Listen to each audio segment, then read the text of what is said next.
apabila datang kematian menimpa seseorang, datanglah kiamat baginya. Itu yang disebut dengan kiamat kecil. Hakikatnya mati adalah perpindahan dari kehidupan di dunia ini menuju kehidupan di alam barzakh. Menunggu kita di alam barzakh sampai datangnya saat kiamat. Entah 10 tahun, entah 100 tahun, entah 1000 tahun, hanya Allah saja yang maha tahu. Adapun orang-orang beriman yang melakukan amal kebajikan dalam kehidupan di dunia ini, masa penantian yang lama di alam barzakh buat mereka sebentar saja. Tetapi bagi orang-orang kafir yang ingkar, yang tidak beriman kepada Allah, yang hidup di dunia cuma menumpuk-numpuk dosa, tentu penantian di alam barzakh akan merupakan waktu yang sangat lama. Bukankah dalam kehidupan kita waktu itu memang relatif? Contoh misalnya, bagi pemuda-pemudi yang sedang duduk asyik memadu cinta, waktu 4-5 jam saja rasanya cuma 4-5 menit. Tenggelam oleh keasikan.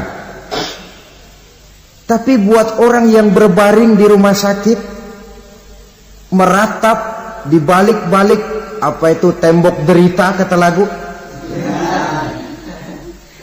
di balik dinding-dinding penjara, sehari bagai seminggu, seminggu rasa sebulan, sebulan boleh jadi rasa setahun. Penantian yang sangat lama. Kapan kiamat itu akan datang? Ini rahasia Allah. Jangankan kita yang orang awam, baginda Nabi sendiri tidak diberitahu oleh Allah kapan kiamat itu akan terjadi. Tetapi sungguh pun demikian, banyak hadis-hadis yang menjelaskan ciri atau tanda-tanda datangnya kiamat. Nah, kalau sudah bicara soal tanda kiamat itu ada 2. Pertama yang disebut alamatus sughra, tanda-tanda kecil. Ini waktunya masih ada tenggang. Ada yang dinamakan alamatul kubra, tanda-tanda besar. Artinya kiamat sudah diambang pintu. Apa tanda-tanda kecil dari datangnya hari kiamat itu? Misalnya kata Nabi, apabila ilmu sudah diangkat oleh Allah, artinya apabila ulama sudah banyak wafat, minat orang belajar agama berkurang, lalu kebodohan nampak merajalela di mana-mana, zina dikerjakan secara terbuka, minuman-minuman keras jadi kebanggaan. Itu termasuk di antara tanda-tanda kecil terjadinya hari kiamat. Apalagi misalnya iza waladatil ammatu rabbataha, apabila budak sudah melahirkan tuan. Apa maksudnya? Ada yang mentafsirkan apabila anak sudah bisa membudaki orang tuanya. Orang tua yang melahirkan dia, yang membesarkan dia, demi setelah si anak besar jadi orang berpangkat, bertitel, berharta, berkedudukan, jadilah orang tua itu budaknya. Sehingga sering dibilang kalau orang tua kaya, anak jadi raja. Tapi kalau anak yang kaya, orang tua sering jadi budak. Apalagi munculnya fitnah yang bergelombang, timbul perang antara dua bangsa yang besar, waktu berjalan terasa sangat pendek sekali. Itu merupakan tanda di antara tanda-tanda kiamat. Termasuk di dalamnya sulit membedakan mana laki, mana perempuan. Kan kalau tanda-tanda kayak begini sekarang sudah banyak kita lihat kan. Ulama banyak wafat, penggantinya sulit. Zina dikerjakan berterang-terangan, minuman keras jadi kebanggaan. Banyak anak membudaki orang tuanya, sulit membedakan mana laki mana perempuan. Kadang-kadang dari belakang kita lihat perempuan bener, begitu kita colek nengok jenggotan.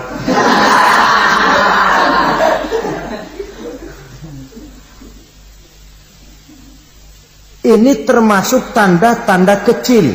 Masih ada tenggang sampai akan terjadinya kiamat itu. Nah, yang dimaksud dengan tanda-tanda besar, ini tanda besar artinya kiamat sudah diambang pintu. Pertama, matahari terbit dari sebelah barat. Apabila matahari sudah terbit dari arah sebelah barat, tertutuplah sudah pintu taubat.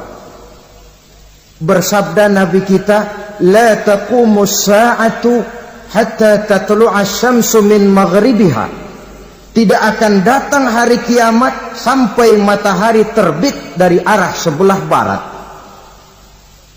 Fa iza tala'at, manakala matahari telah terbit dari arah sebelah barat, wa ra'ahan nasu, manusia banyak menyaksikan itu, amanu ajma'un, mereka pun lalu beriman.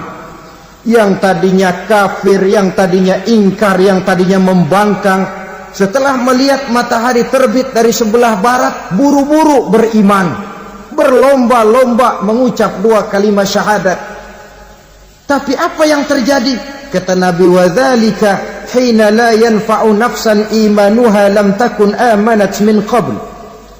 Hari itu adalah hari yang iman sudah tidak berguna lagi bagi seseorang apabila sebelumnya memang dia tidak pernah beriman. Au kasabat fi imaniha khaira, atau beriman tetapi tidak pernah melakukan kebajikan di dalam keimanannya itu. Hari yang sudah kasib, hari yang sudah terlambat, beriman tidak akan ada gunanya lagi. Ini pelajaran buat kita. Sebelum sang surya terbit dari sebelah barat, sebelum nafas sampai di tenggorokan, artinya pintu taubat masih terbuka. Kalau 2 hal itu sudah terwujud, nafas sudah sampai di kerongkongan atau matahari sudah terbit dari arah sebelah barat, tertutuplah sudah pintu taubat. Tak ada lagi gunanya pangkat, jabatan, harta, bahkan beriman pun dalam suasana macam itu. Too late, kata orang Kulon. Sudah terlambat. Matahari terbit dari arah sebelah barat. Itu tanda besar, artinya kiamat sudah diambang pintu. Lalu apalagi tanda besar? Munculnya Dajjal. Dajjal artinya pendusta-pendusta yang menyesatkan manusia. Ada 2 macam Dajjal, saudara. Ada Dajjal kecil, ini Dajjal kelas teri. Kalau ini sejak zaman Rasulullah sudah ada itu. Tiap zaman ada. Di zaman Rasulullah misalnya ada yang bernama Aswad al-Unsi dari Yaman. Ada yang namanya Musailamah al-Kazzab dari Yamamah. Ada yang namanya Ibnu Sayyad dari Madinah. Ini Dajjal-Dajjal di zaman Rasul. Musailamatul Kazzab memproklamirkan diri jadi nabi dia. Di zaman Rasul masih hidup. Ini Dajjal zaman Nabi. Di zaman sahabat muncul Dajjal-Dajjal. Di zaman kita sekarang ini Dajjal-Dajjal pun gentayangan. Dajjal-Dajjal kelas teri. Kerjanya mendustakan manusia, menyesatkan manusia, memalingkan manusia dari jalan yang benar dan diridhoi oleh Allah Subhanahu wa taala. Adapun yang merupakan tanda besar dari datangnya kiamat, dajjal-dajjal kelas kakap, pembohong-pembohong besar yang menyesatkan masyarakat manusia berpaling dari jalan Allah mengikuti jalan mereka. Apa sih ciri dajjal itu? Kata Nabi dalam hadis Bukhari Muslim, inna dajjala, sesungguhnya yang namanya dajjal itu yakhruju, satu saat akan muncul mendekati hari kiamat. Wa inna ma'ahu ma'an, si dajjal ini membawa air, wa naran, dan juga membawa api. Dua simbol. Di tangan yang satu dia bawa air, di tangan yang satu dia bawa api. Wa ammal ladzi yarahu an-nasu ma'an fanarun, adapun yang orang banyak lihat air, hakikatnya adalah api. Yang dilihat api, hakikatnya adalah air. Oleh sebab itu, kalau api yang ditawarkan, ambillah air. Kalau air yang ditawarkan, pilihlah api. Maksudnya apa ini? Ini bahasa simbol, saudara-saudara. Dajjal bicaranya seolah-olah untuk kepentingan manusia, menawarkan surga. Surga yang dia tawarkan hakikatnya neraka. Hai manusia, kalau kau mau bahagia, jangan dekat-dekat dengan agama. Solat itu tidak efektif dan efisien, tidak produktif dari segi ekonomi itu. Menghadiri majelis taklim cuma buang-buang waktu. Tahajud, tasbih, tahlil, baca Quran, apa itu? Pekerjaan mubazir saja. Hidup ini cuma sekali, masa yang cuma sekali, manfaatkan dengan sebaik-baiknya. Mumpung, dibawanya sifat mumpung tetapi dalam pengertian yang sangat negatif. Bicaranya seolah-olah untuk kepentingan manusia, tetapi sebenarnya menjerumuskan manusia. Menawarkan air, tapi sebenarnya api. Menawarkan api, tapi hakikatnya air. Buat apa kamu sholat? Buat apa kamu bayar zakat? Buat apa kamu puasa? Surga yang dicanangkan Dajjal, hakikatnya neraka. Neraka yang digambarkan Dajjal, pada dasarnya adalah surga. Jadi memutarbalikkan fakta itu kerjaan Dajjal. Yang hak jadi batil, yang batil dibilang hak, yang benar jadi salah, yang salah malah jadi benar. Tuntunan disuruh jadi tontonan, tontonan malah menjadi tuntunan. Itu pekerjaan Dajjal profesinya. Zamannya Nabi Adam, Dajjalnya kan iblis. Betul? Betul. Apa sih gang kerayuan iblis itu? Allah setelah menciptakan Nabi Adam kan bilang, Adam, kau dan istrimu Hawa tinggal di surga ini. Seluruh fasilitas yang ada di surga persilahkan kau nikmati. Satu yang tidak boleh, jangan coba-coba dekati pohon khuldi. Dekat saja jangan, apalagi sampai memetiknya. Datang Dajjal yang namanya iblis ini. Adam, kamu tahu nggak kenapa tidak boleh makan buah khuldi? Ya nggak tahu, pokoknya saya dilarang. Bodoh kamu Dam. Khuldun artinya kekal. Kalau kamu makan itu buah, kau akan kekal di surga buat selamanya. Allah tidak kepengen, maka dilarang kamu makan buah khuldi. Kalau kau ingin kekal di surga Adam, makan saja. Saya bicara begini ini untuk kepentingan kamu Adam. Ini kan ciri-ciri Dajjal. Bicaranya sih seolah-olah untuk kepentingan Nabi Adam, hakikat sebenarnya menjerumuskan Nabi Adam supaya ingkar dan melanggar larangan dari Allah Subhanahu wa ta'ala. Jadi setelah muncul Dajjal, timbul kekacauan-kekacauan di masyarakat. Banyak yang terpengaruh, terpedaya dan terpesona. Termasuk mereka yang memproklamirkan diri jadi nabi. Mereka yang memproklamirkan diri jadi rasul di zaman sesudah Rasulullah wafat, itu adalah Dajjal-Dajjal. Maka saya ingatkan, kalau di zaman kita sekarang ini ada orang ngaku jadi nabi, ada orang ngaku jadi rasul, biar bahasa Arabnya kental, Quran hafal, hadis ribuan hadis hafal, biar pakai serban sampai menyengser ke tanah, bahasa Arabnya fasih, tapi dia mengaku jadi nabi, jadi rasul, kita umat Islam wajib tidak percaya. Wajib untuk tidak percaya. Itulah dajjal-dajjal zaman kita sekarang ini. Tidak mustahil mereka datang mempengaruhi orang-orang awam supaya berpaling dari Rasulullah, mengikuti mereka. Nah, di akhir zaman nanti, mendekati hari kiamat, dajjal ini muncul, dajjal kelas kakap, menyesatkan masyarakat manusia untuk berpaling dari Islam, mengikuti seruan mereka.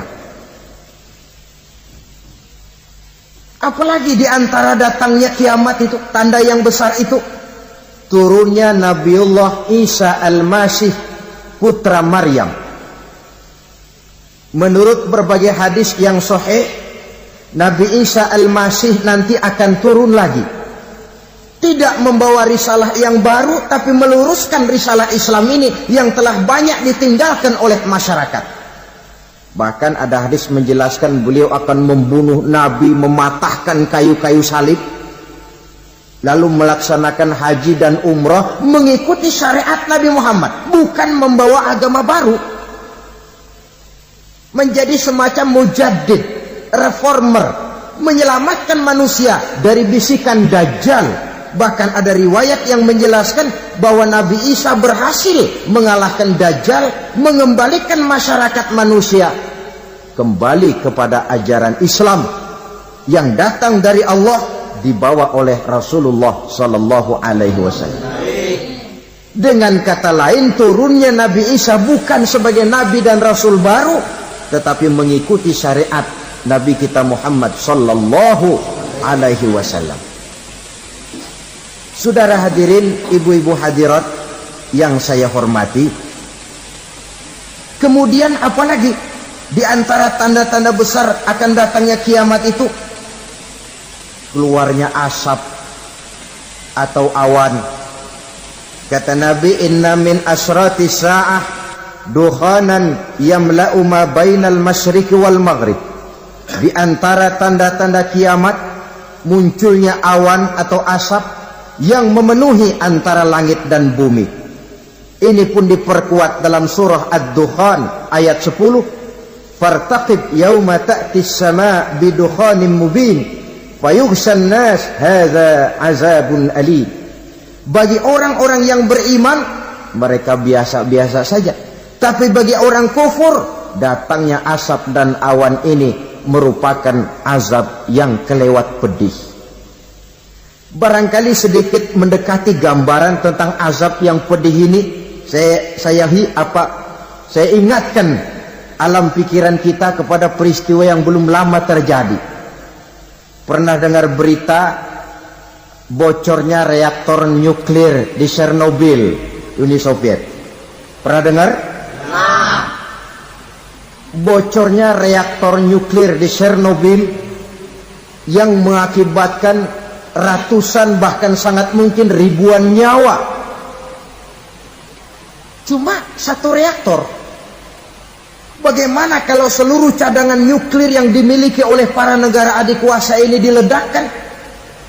Bahkan yang konon menurut catatan, cadangan nuklir yang dimiliki bersama oleh Amerika dan Rusia sekarang ini sudah sanggup memusnahkan 6 miliar manusia.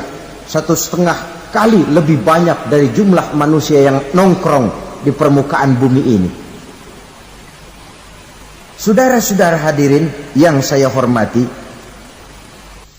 lalu saat mendekati hari kiamat, apalagi tandanya?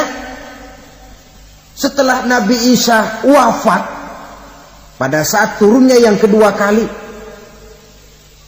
lalu Allah meniupkan angin sejuk.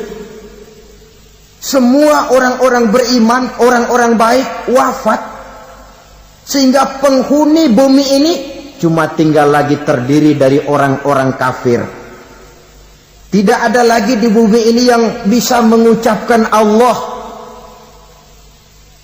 Sehingga dalam hadis qudsi itu ada keterangan, innallaha azza wa jalla yaqulu li Israfil. Allah pernah pesan kepada malaikat Israfil. Kata Allah, Israfil, iza sami'ta qailan yaqul Allah Allah fa akhirin nafakh 40 sanatan ikraman liqailiha. Hai Israfil, apabila kau dengar di permukaan bumi masih banyak orang yang mengucapkan Allah Allah, maka tunda sangkakala kiamat itu 40 tahun. Untuk apa? Ikraman liqailiha, menghormati orang yang mengucapkan Allah Allah itu. Wah, jadi karena sekarang masih banyak yang mengucapkan Allah, besar hatilah kita, masih jauh kiamat itu.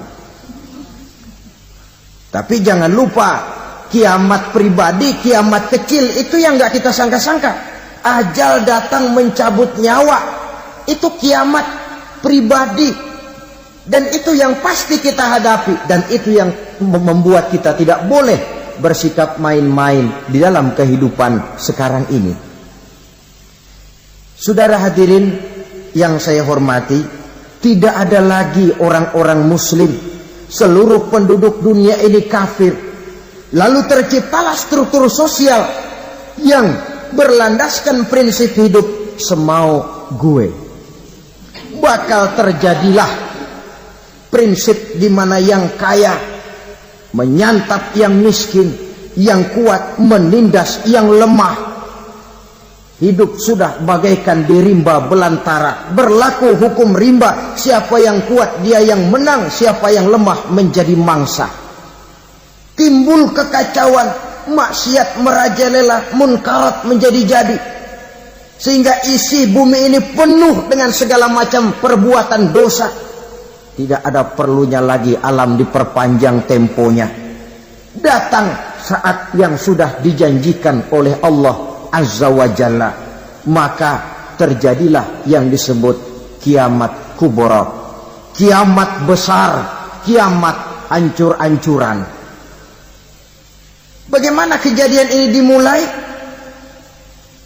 Dalam surah Az-Zumar ayat 68, Allah Subhanahu wa taala berfirman, wa nufikha fis-suri fasa'iqa man fis samawati wa man fil ardi illa man sya'allahu. Maka manakala ditiuplah sangkakala, terkejutlah seluruh yang ada di langit dan seluruh yang ada di bumi. Bila saat kiamat datang, Allah perintah malaikat Israfil, Israfil, tiup sangkakalamu. Ditiuplah sangkakala oleh malaikat Israfil. Yang akibat daripada tiupan itu, seluruh yang ada di langit, seluruh yang ada di permukaan bumi terkejut. Yang ada di langit siapa? Malaikat kan. Bayangin aja kalau malaikat kaget, apalagi kita. Terkejut seluruh makhluk yang ada di bumi, yang ada di langit mendengar suara sangkakala itu. Bunyinya tidak sanggup kita bayangkan dahsyatnya. Ledakan nuklir, ledakan neutron, belum apa-apa ketimbang bunyi sangkakala malaikat Israfil ini. Nah, lalu mendengar bunyi sangkakala ini, gemparlah makhluk, kacaulah alam. Bumi gempa, planet-planet bertabrakan, gunung meletus, air laut tumpah ke darat, angin topan bertiup, halilintar menyambar. Lalu semua yang bernama hidup mati total. Mati bareng tanpa persiapan. La haula wala quwata illa billah. Saya kadang-kadang dalam tafakur bermohon, ya Allah, mudah-mudahan saya nggak nemuin kiamat beneran. Ngeri, nggak bisa bisa kita bayangkan macam apa suasana seperti itu. Allah saja banyak memberikan gambaran, misalnya Al-Qari'ah, wa mal qari'ah, wa ma adraka mal qari'ah. Kejadian yang menggemparkan. Tahukah kamu apa kejadian yang menggemparkan itu? Yauma yakunun nasu kal farasil mabsus wa takunul jibalu kal ihnil manfus. Pada saat itu manusia berterbangan bagai kupu-kupu, gunung berterbangan seperti kapas ditiup angin. Gunung saja macam kapas, konon lagi manusia. Kematian total, mulai semut sampai gajah mati, jin mati, iblis mati, malaikat mati. Malaikat saja mati. Saudara hadirin yang saya hormati, kematian total yang tanpa persiapan. Orang bilang, Pak, kalau mati bareng begitu yang repot malaikat maut dong ya. Cabut sana, cabut sini. Itu kalau menurut logika kita, mestinya begitu menurut logika. Tapi logika juga yang bilang nggak perlu serepot itu. Sebab untuk mematikan listrik di wilayah DKI, di wilayah Jakarta, nggak perlu tiap rumah didatengin matiin ya lama. Cukup dari kantor pusatnya saja PLN, tekan satu tombol, gelaplah seluruh Jakarta. Saudara hadirin yang saya hormati, kematian total. Lalu setelah kematian total, planet-planet juga mati, dalam arti tidak bergerak dan beredar. Angin mati, dalam arti tidak bertiup. Air mati, dalam arti tidak ada riak gelombang.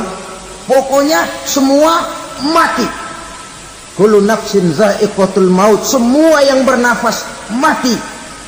Dalam ayat lain, kullu man 'alaiha fan. Semua yang ada di permukaan bumi fana. Yang kekal cuma Allah Subhanahu wa ta'ala.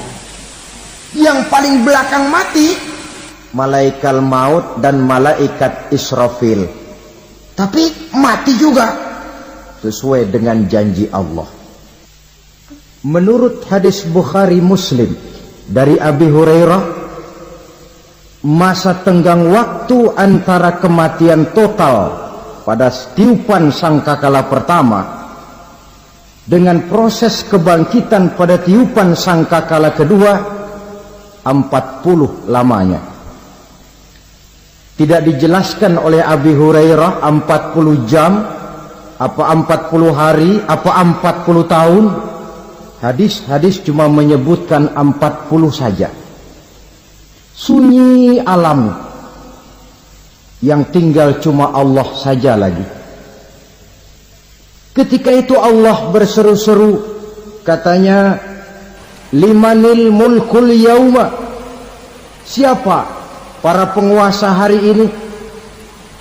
Mana itu raja-raja dan penguasa yang dulu mengaku jadi Tuhan? Fir'aun. Mana Fir'aun sekarang? Yang dulu jadi raja, merasa berhasil, sombong, lalu tidak mau turun-turun dari kekuasaannya, sampai kepada puncak kekurang ajarannya mengangkat diri jadi Tuhan. Mana itu Fir'aun? Namrus. Mana sekarang Namrus?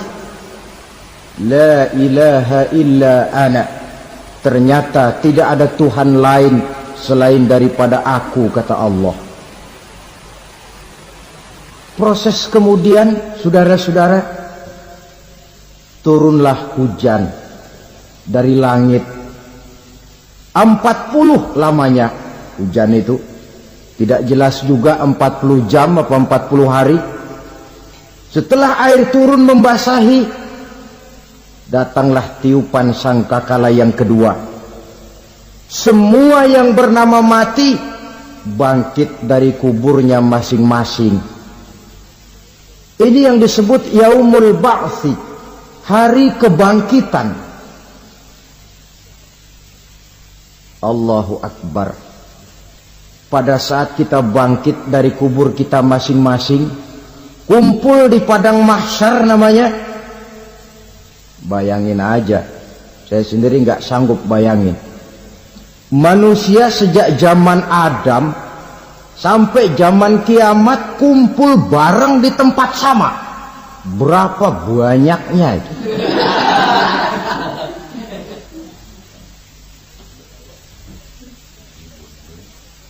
Dan yang luar biasa menurut satu riwayat, pada saat bangkit itu, Masya Allah, roman muka kita berubah, disesuaikan dengan amalan kita waktu di dunia ini. Barang siapa yang waktu di dunia amalannya itu amalan tikus, di akhirat nanti dia bangkit dari kubur, mukanya seperti muka tikus. Gagah betul badannya, tapi mukanya seperti tikus. Kenapa? Amalannya waktu di dunia seperti amalan tikus. Apa amalan tikus itu? Suka ngegeragoti barang yang sudah disimpan rapi-rapi. Orang sudah simpan uang rapi-rapi, simpan perhiasan rapi-rapi, digeragoti oleh tikus. Maling-maling, pencoleng-pencoleng, koruptor-koruptor, itu nanti di akhirat nanti kita lihat mukanya seperti muka tikus. Oh ini waktu di dunia suka nyolong, mukanya seperti muka tikus. Barang siapa yang waktu di dunia ini amalannya itu amalan macan, dia akan bangkit nanti mukanya seperti muka macan. Apa amalan macan? Macan itu amalannya menang-menangan. Orang yang mau menang saja nggak mau mengalah. Coba lihat di hutan, kenal hutan nggak? Di hutan, raja hutan di mana-mana pasti macan, betul kan? Betul. Padahal hutan belum pernah bikin pemilihan umum. Tapi macan tidak peduli ada pemilihan umum apa tidak, pokok saya raja. Sebab apa? Macan jadi raja itu bukan karena benar, tapi karena kuat jadi raja. Setelah dia jadi raja, rakyat hutan yang mesti dilindungi malah dimakan oleh raja macan. Kambing rakyat hutan dimakan oleh macan. Ayam rakyat hutan dimakan oleh macan. Itu nanti kita lihat di akhirat itu mukanya seperti muka macan, gagah betul. Lalu barang siapa yang di dunia ini amalannya itu seperti amalan anjing, nanti dia punya muka seperti muka anjing. Apa amalan anjing? Pertama, anjing itu kalau disuruh jaga rumah, dia tidak bisa membedakan mana maling, mana tamu. Biar yang datang maling kalau bawa tulang, anjing kalem. Yang kedua, anjing itu akan setia kepada siapa saja yang memberinya roti. Siapa yang memberinya roti, itulah majikannya. Apa kata majikannya, pasti dia laksanakan. Soal benar atau salah, dia tidak peduli. Setelah anjing dapat roti, dia tidak punya pilihan lain kecuali bilang, abdi mah kumaha juragan wae ayeuna mah.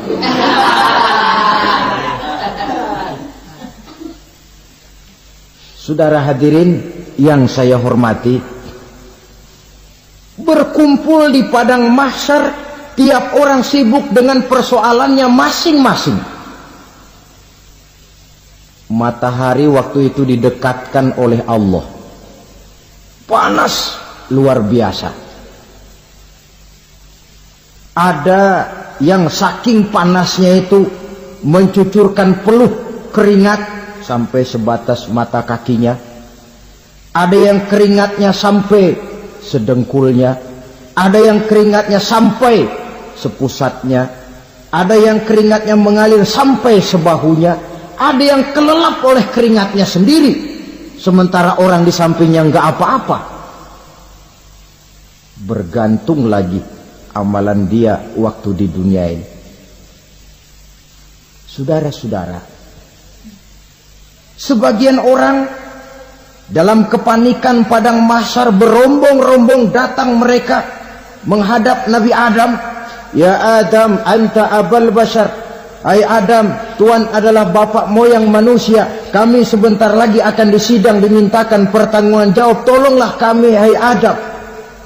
Kata Nabi Adam, jangankan nolongin sampean, saya sendiri tanggung jawab di hadapan Allah. Ketika dulu tidak boleh makan khuldi, saya serobot. Sudahlah, urus diri masing-masing saja, nafsi.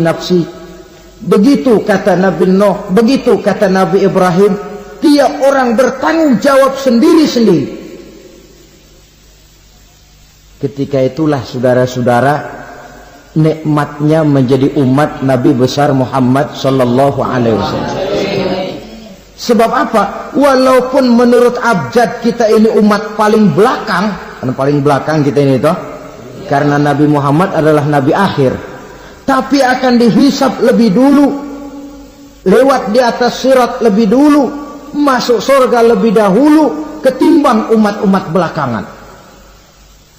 Ketika Rasul mendekati ajal, beliau tanyakan itu kepada malaikat Jibril. Malaikat Jibril berkata, Muhammad jangan khawatir, Allah sudah berjanji, inni haramtul jannata ala sairil anbiya hatta tadkhulaha anta, wa haramtuha ala sairil umami hatta tadkhulaha ummatuka. Surga aku haramkan buat seluruh nabi kecuali kalau engkau Muhammad sudah masuk ke dalamnya, dan surga aku haramkan buat seluruh umat kecuali kalau umatmu Muhammad sudah masuk ke dalamnya. Logikanya, walaupun menurut abjad kita umat paling belakang, bakal dihisab paling dulu, lewat di atas sirat paling dulu, masuk surga paling dulu, kalau mampir ke neraka juga paling dulu. Ya resiko. Jangan mau enaknya aja paling dulu. Saudara hadirin yang saya hormati,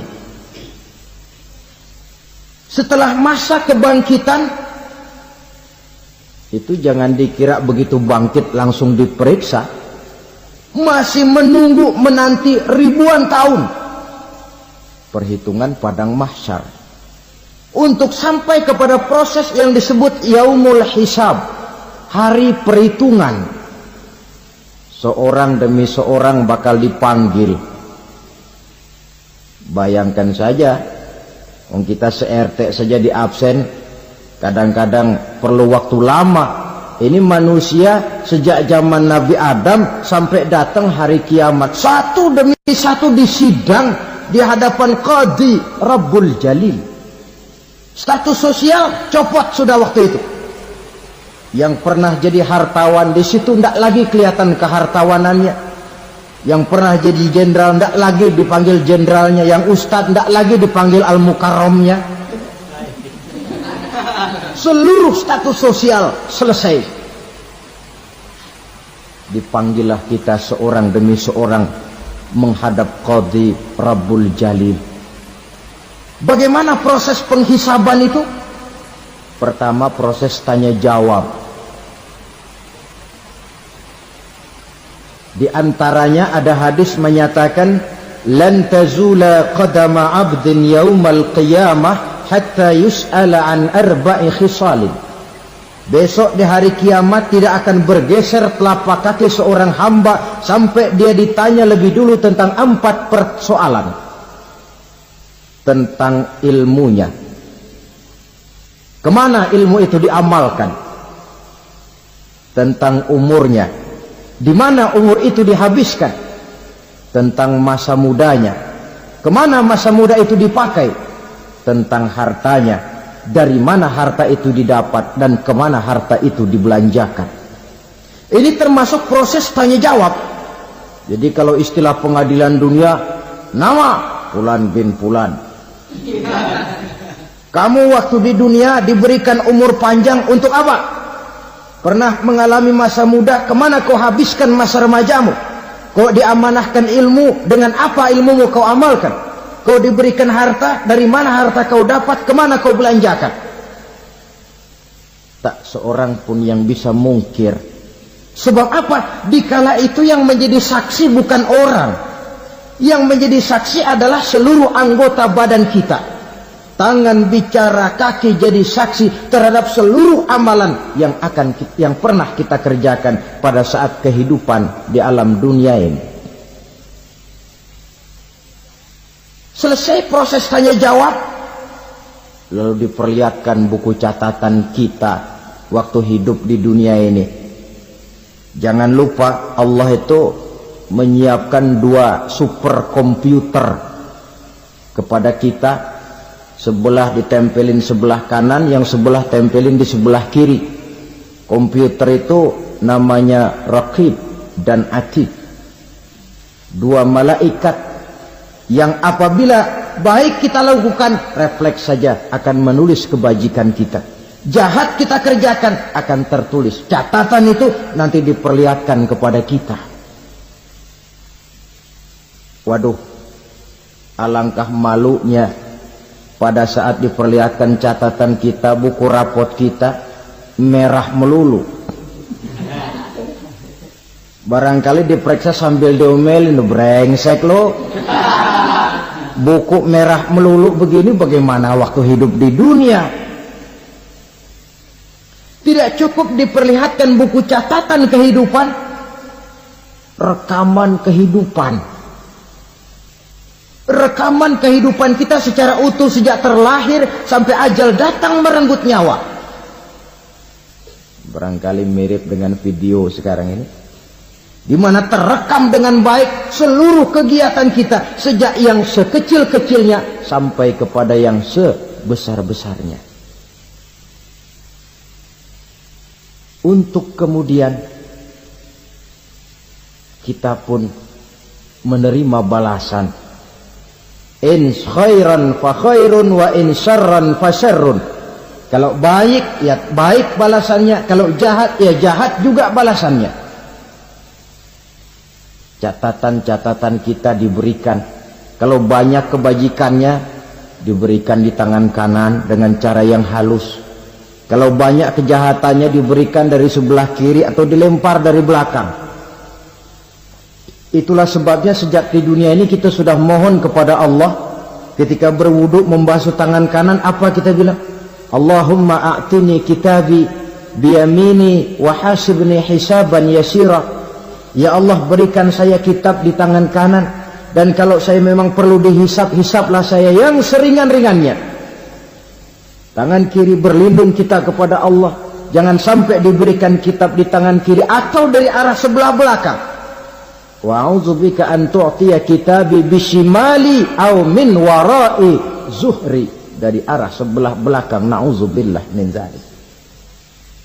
Setelah selesai lewat proses penghisaban, lewat mizan, timbangan, maka yang sudah selesai dihisab itu bergeraklah menuju sirat, jembatan yang terbentang menuju surga melalui neraka. Saudara-saudara, panjangnya perjalanan sirat itu memakan waktu ratusan tahun. Tetapi orang yang lewat di atas sirat pun macam-macam, bergantung amalannya ketika di dunia ini. Ada yang lewat di atas sirat itu kalbarkil khatib, seperti kilat yang menyambar, lep, sudah sampai dia di surga. Cepat bukan main. Ada yang lewat di atas sirat itu seperti orang lari-lari. Ada yang lewat di atas sirat itu seperti orang jalan biasa.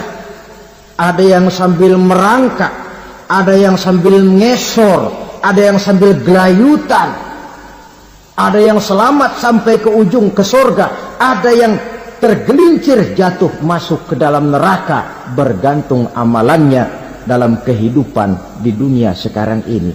Tiap kita akan melewati yang namanya sirat ini.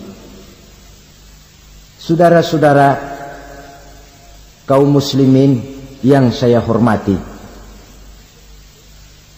Dengan demikian mereka yang selamat melalui sirat sampai ke terminal akhir surga, mereka yang ketika dihisab ternyata banyak kejahatannya daripada kebaikannya, mereka singgah di dalam neraka.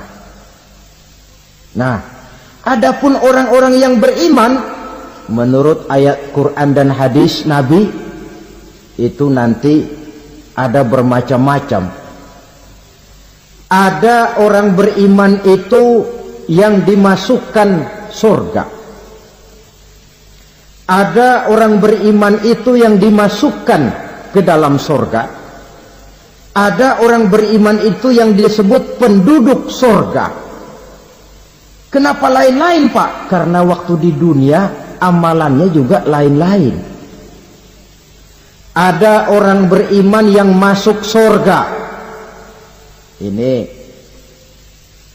paling murah tiketnya. Mau masuk surga? Kata Nabi begini, ma min abdin qala la ilaha illallah thumma mata ala dhalik illa dakhalal jannah. Kalau seorang hamba sudah mengucap dua kalimat syahadat, dia yakin dengan kebenaran kalimat itu sampai matinya, orang itu akan masuk surga. Abi Dzar yang waktu itu diajak bicara heran, ya Rasul kok gampang betul? Iya, walaupun orang itu mencuri, iya, walaupun orang itu berzina, iya, biar dia mencuri, biar dia berzina, kalau dia sudah mengucap dua kalimat syahadat, dia yakin dengan kebenaran kalimat itu sampai matinya, itu orang akan masuk surga. Jadi masuk surga cukup dua kalimat syahadat, yakin sampai mati, masuk surga. Itu perkara masuk. Tapi kalau pertanyaannya diterusin, masuknya kapan, Pak? Nah, ini lain lagi urusannya. Sebab ada yang masuknya itu langsung, ada yang mampir dulu. Di sana tempat cuma dua, kalau tidak surga, neraka. Mau ke surga tapi mampir dulu, yang mampirnya jelas di neraka. Kenapa? Dalam hadis qudsi ada riwayat, nanti itu di akhirat, setelah Allah selesai mengatur penduduk surga masuk surga, yang neraka masuk neraka, Allah berkata kepada malaikat Malik, malaikat Malik, labaik ya Allah, itu bajingan-bajingan tengik, manusia-manusia durjana yang waktu di dunia tidak mau sujud, jauh dari ulama, gemar melakukan yang munkarat dan maksiat, hidup di tengah masyarakat selalu jadi bibit keonaran, kufur, sudah masuk neraka semua. Sudah ya Allah. Nah, kalau sudah, coba sekarang kamu masuk, Malik. Saya, iya, masuk neraka. Mau apa ya Allah? Kata Allah, akhriju minan nar man kana fi qalbihi misqala habbatin min khardalin min iman. Kau masuk neraka, cari di dalam neraka orang-orang yang ada imannya walaupun kecil sebesar biji zarah, angkat mereka keluar. Masuk malaikat Malik ke neraka, cari orang yang ada imannya, korek-korek. Ya repot, udah pada gosong. Yang ada imannya diangkat ke atas, yang ada imannya diangkat ke atas, lalu dimandikan di Nahrul Hayat, namanya sungai kehidupan di akhirat nanti. Cakep lagi rupanya, bersih lagi wajahnya, apel di hadapan Allah. Kata Allah, bagaimana mas? Kapok nggak sampean? Kapok ya Allah. Nah, kalau kapok, idhab fadkhulil jannah, pergi masuk surga sana. Berangkat mereka ke surga, ketemu sama teman-temannya yang udah sampai lebih dulu, yang nggak pakai mampir lagi. Terjadi dialog. Kata teman-temannya yang udah pada nyampe duluan, mas, iya, emang baru sampai? Saya baru sampai. Memang mampir di mana dulu mas? Kita sudah lama sampai di surga. Saudara buka surah Al-Muddatsir ayat 34-35. Ma salakakum fis saqar? Kenapa kamu mampir di neraka Saqar? Qalu lam nakum minal musallin. Mereka menjawab, kami mampir di neraka Saqar, Mas, gara-gara dulunya kami waktu di dunia ndak pernah sholat. Ndak pernah sholat? Ndak pernah. Kan rumahnya dekat masjid, cuma dekat doang, Mas. Sholat mah enggak saya. Enggak pernah ngasih makan fakir miskin, enggak pernah hadir di majelis taklim, pendeknya enggak pernah melakukan kebajikan, maka saya pun mampir di neraka Saqar. Untung betul saya punya iman, Mas, sedikit. Waktu hidup di dunia dulu saya pernah mengucap 2 kalimat syahadat, sekali-kalinya waktu mau kawin. Masya Allah. Untung saja kawin, kalau nggak kawin polos.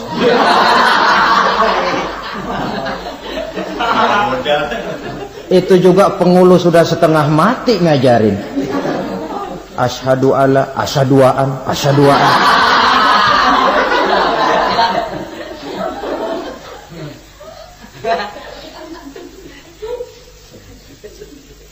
Ini namanya masuk surga, ada mampir dulu. Ada pula orang mukmin itu yang dimasukkan surga. Namanya dimasukkan kan terima beres.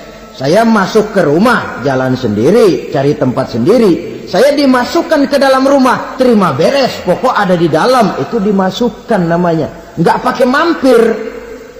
Tapi tentu tiketnya lebih mahal ketimbang yang pertama tadi.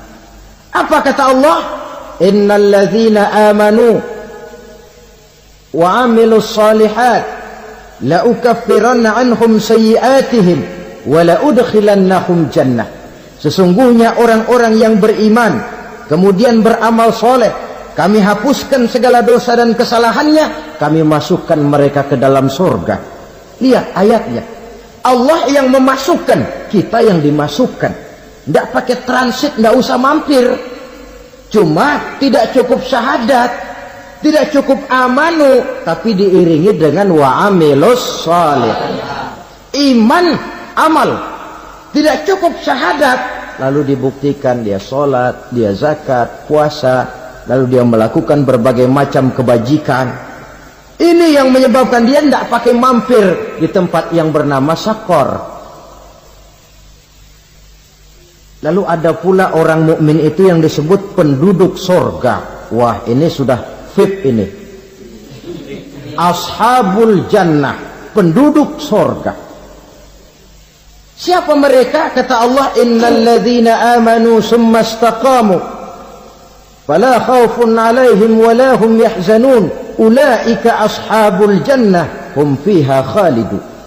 Sesungguhnya orang-orang yang beriman lalu istiqamah, tetap dalam melaksanakan perintah Allah, tidak goyah, tidak labil tapi stabil, istiqamah, mereka tidak takut dan tidak bersedih hati. Merekalah penduduk surga.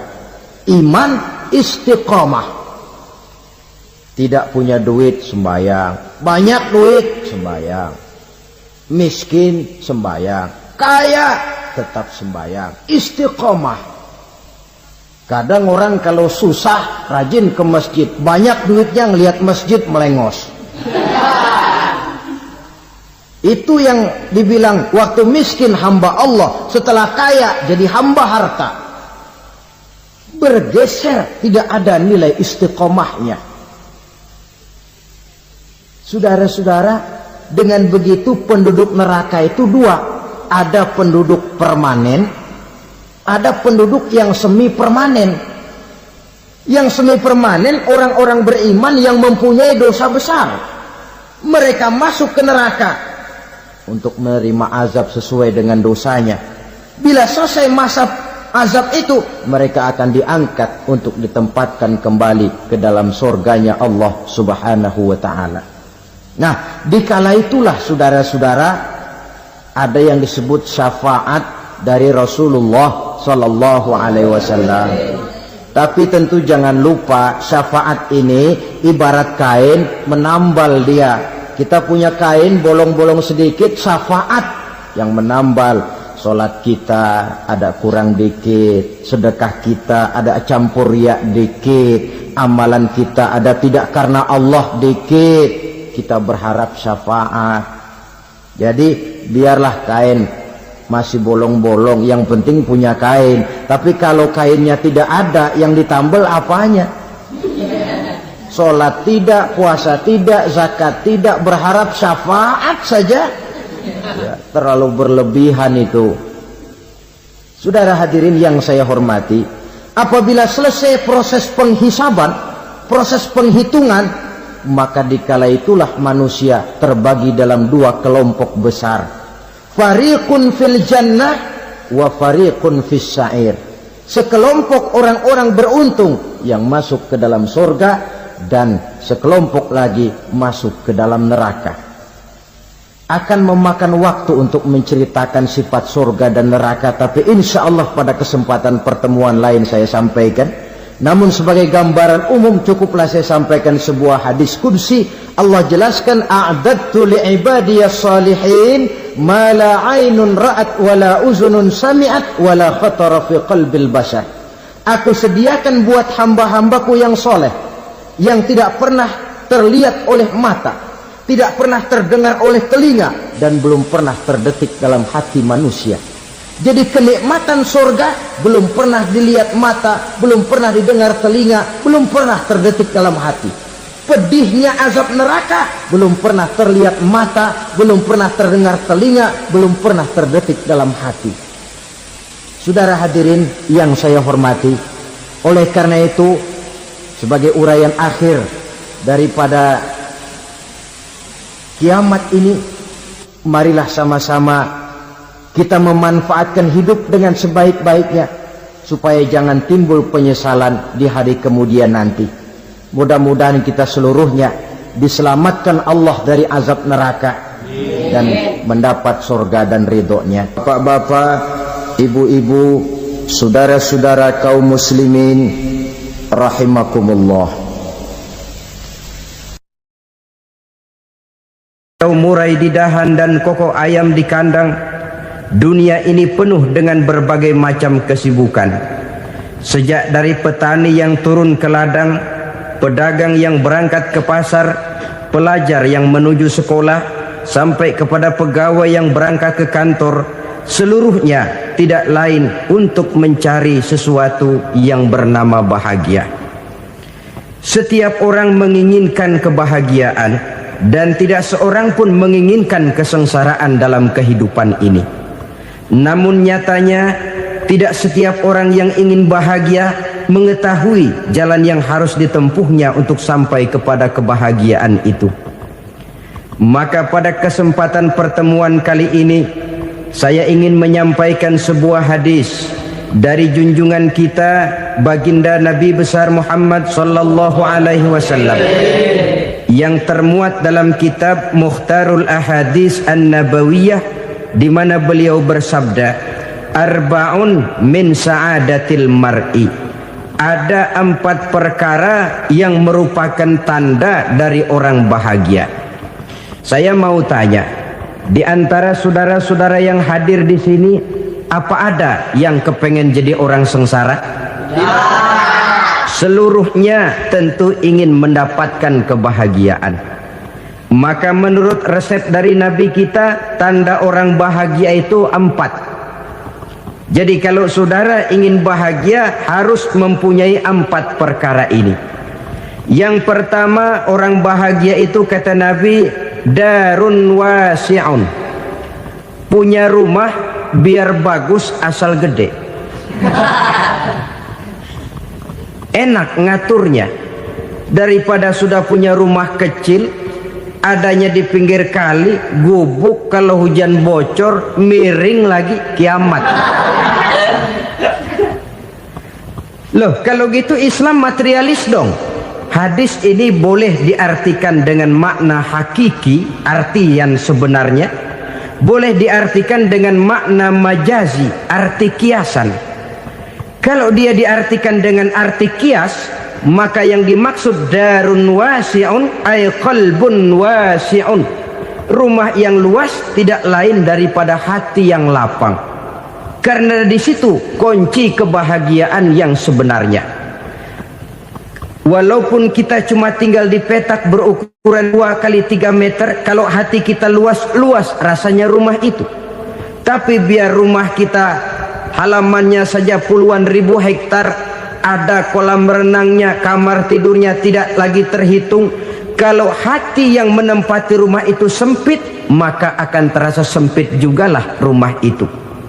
Tempat bergantungnya tidak lain adalah hati. Marilah kita mencoba melihat berbagai pandangan orang tentang bahagia ini. Ada orang menyangka bahwa bahagia itu kalau dia mendapatkan harta yang sebanyak-banyaknya. Siapa yang banyak harta, dialah raja. Apa yang dia mau, seluruhnya bisa dibeli. Keamanannya, dia bisa menyewa petugas. Seluruh fasilitas untuk menyenangkan kehidupannya bisa dibeli. Pendeknya, hartalah segala-galanya dalam kehidupan. Sampai ada pepatah mengatakan, innad darahima fil amakini kulliha taksur rijala mahabatan wa jalala. Sesungguhnya harta, dinar, dirham, uang di mana-mana selalu bikin hebat orang yang memilikinya. Coba lihat, orang yang punya duit sama yang enggak punya duit, jangan gaya hidupnya, gaya jalannya aja lain. Wahia lisanun liman arada fasahatan, wahia silahun liman arada qitala. Uang adalah senjata yang paling ampuh bagi orang yang mau pergi perang, dan lidah yang paling fasih bagi orang yang mau bicara. Kalau bicara dengan lidah macet, cobalah bicara dengan harta, lancar. Sampai ada pepatah demikian, segalanya bisa diatur dengan harta.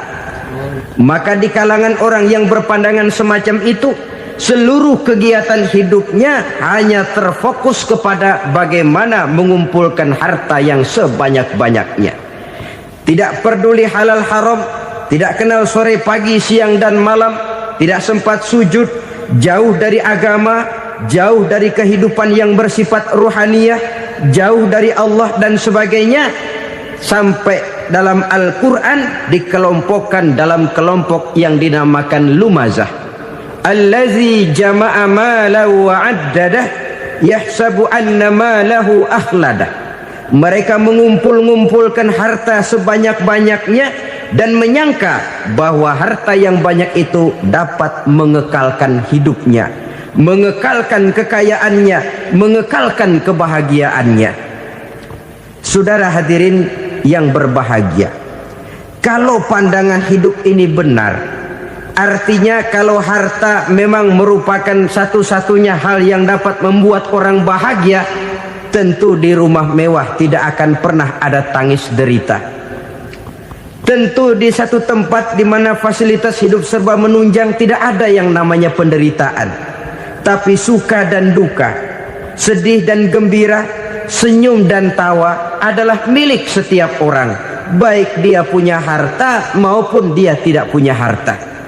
Nyatalah bahwa harta semata-mata bukan merupakan jaminan bahwa orang akan bahagia. Walaupun tanpa harta orang sulit untuk bahagia. Saya mau cerita, ada orang super kaya, namanya Aristotle Onesimus, raja tanker Yunani.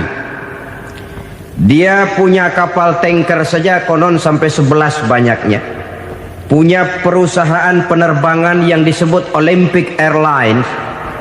Punya hotel di berbagai kota besar di dunia ini, sejak dari New York, London, Paris, Rome dan sebagainya. Bahkan punya pulau yang dia namakan Pulau Scorpio. Ini kan namanya sudah kaya nggak tanggung-tanggung, punya pulau. Nah, dia punya 2 orang anak, yang satu laki-laki namanya Alexander, yang satu perempuan namanya Maria Onesimus. Seluruh harapannya tertumpah kepada anak lakinya Alexander ini. yang akan meneruskan usahanya, meneruskan kekayaannya, meneruskan dinastinya. Apa yang terjadi? Ternyata anak yang dia harapkan yang bernama Alexander ini mati muda dalam kecelakaan pada waktu dia olahraga.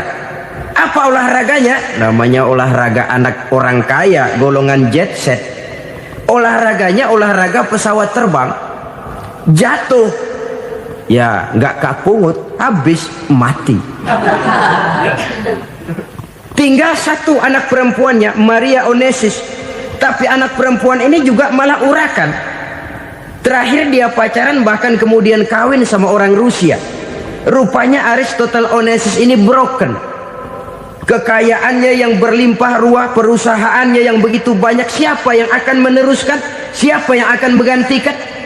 Sampai kemudian dia mengurung diri di Pulau Scorpio dan mati di sana secara mengenaskan.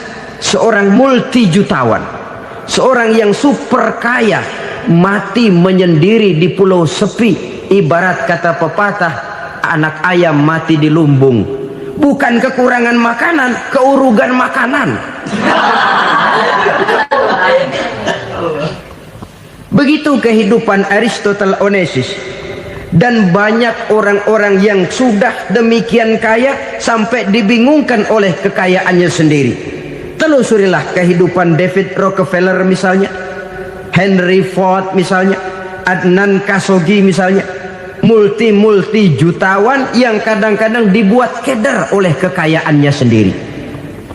Pantas ketika Imam Ali ditawarkan orang, "Ya Ali, kalau kepadamu disuruh pilih ilmu atau harta, kau pilih mana?" Ya jelas pilih ilmu dong. Kenapa? Pertama, ilmu kalau kita berikan kepada orang lain tambah. Tapi harta kalau kita berikan kepada orang lain kurang. Saudara punya uang 10.000, dibagi orang 5.000, jelas uang saudara berkurang. Tapi saudara punya ilmu, diberikan kepada orang lain bisa, saudara pun makin mantap. Tidak lantas jadi bodoh karena ngajarin orang. Saudara bisa Fatihah lalu mengajarkan orang Fatihah, orang bisa, saudara pun makin hafal. Tidak lantas setelah diajarin orang ilmunya hilang. Begitu datang dia minta orang, "Tolong ajarin saya Fatihah," udah habis, nggak ada.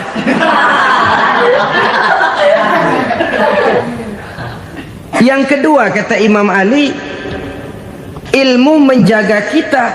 Kalau harta kita yang harus jaga. Makin banyak ilmu makin terpelihara diri seharusnya. Tetapi makin banyak harta makin bingung kita jaganya. Sampai kadang-kadang kalau perlu seluruh keliling rumah dipasangi alarm.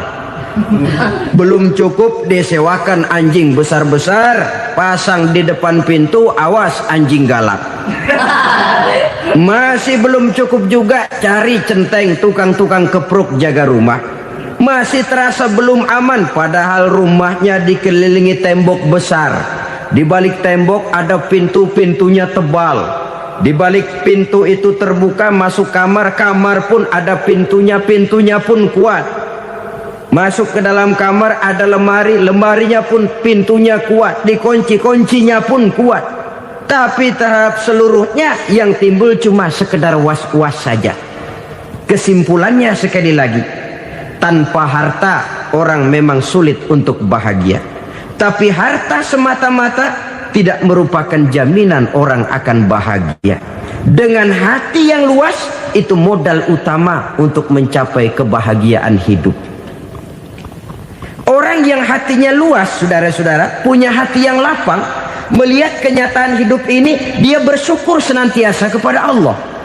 Lantas tidak timbul hasud dan iri hatinya. Oleh karena itu jiwanya selalu lapang. Kalau tidak, cupik hati namanya, dangkal pandangan, tidak senang melihat orang lain dapat nikmat, dan itu sering dijadikan contoh. Kalau orang yang lapang dada, dia lihat tetangganya beli TV baru, dia berkata, "Alhamdulillah ya, tetangga kita beli TV, mudah-mudahan kita bisa ikut nonton." Lapang dadanya. Tapi orang yang sempit hati, lihat tetangga beli televisi, meriang. Enggak diapa-apain, meriang. Besoknya dengar tetangga beli motor, makin sakit, ke rumah sakit. Lalu di rumah sakit dengar tetangganya beli mobil, mati. Disiksa oleh perasaannya sendiri. Orang kalau hati sudah sempit dalam hidup, kemanapun dia pergi, sempit rasanya medan kehidupannya. Kemudian kita melihat juga ada orang yang menilai bahwa bahagia itu katanya kalau punya kedudukan yang tinggi, pangkat yang agung, wibawa yang besar. Mungkin betul, tapi mungkin juga tidak. Bergantung kepada hati orang yang punya pangkat itu. Sama dengan harta tadi. Harta akan membawa bahagia kalau dia jatuh ke tangan orang yang berhati lapang.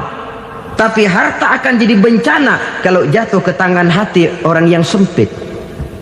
Pangkat akan membawa bahaya kalau jatuh di tangan hati orang yang sempit. Lebih dari itu, kenyataan mengajarkan kepada kita bahwa ternyata pangkat dan jabatan tidak selamanya memberikan kebahagiaan dalam kehidupan. Bahkan resikonya kelewat besar. Beberapa bukti kita bisa ambil dari para pemimpin dunia yang menjadi korban lantaran pangkat dan jabatan yang disandangnya. Saudara ingat Presiden Abraham Lincoln dan John Kennedy dari Amerika? Dibunuh orang. Park Chung-hee dari Korea Selatan, Ziaur Rahman dari Bangladesh, Anwar Sadat dari Mesir, terakhir Indira Gandhi dari India, menjadi korban dari pangkat dan jabatan yang disandangnya dari orang-orang yang tidak senang dia memegang jabatan itu. Dia akan mudah mengundang bencana. Sehingga pantas kalau seorang presiden terkemuka Amerika, Harry Truman namanya, dia mengatakan jabatan presiden itu, kata dia, seperti orang nunggang macan, naik macan. Harus kita taiki, kalau enggak dia bakal nerekam kita, ngeri katanya. Adapun orang yang hatinya lapang, kalau dia menerima pangkat dan jabatan, dianggapnya itu satu kesempatan untuk berbuat baik. Tapi orang yang berhati sempit, menerima pangkat dan jabatan, bukan kadang-kadang menerima, malah berusaha setengah mati mencapai dengan segala cara. Kalau perlu jilat atas, jilat atas. Jadi golongan sumuhun dawu. Jadi kelompok kulon nuwun, yes sir, yang kerjanya cuma oke bos. Kalau perlu jilat atas, jilat atas. Kalau perlu injak yang bawah, injak yang bawah. Perlu sikut kiri kanan, sikut kiri kanan. Yang penting pangkat dapat, jabatan dapat. Orang yang semacam ini, kalau sudah mempunyai pangkat dan jabatan, biasanya dia tidak menganggap itu sebagai amanah, tidak menganggap sebagai kesempatan berbuat baik, tapi malah kesempatan untuk memperturutkan hawa nafsunya yang dilatar belakangi oleh kesempitan hatinya tadi. Apalagi kalau orang memperoleh pangkat karena banyak mengeluarkan uang. Seakan-akan pangkat dan jabatan itu sekarang macam proyek, pakai tender.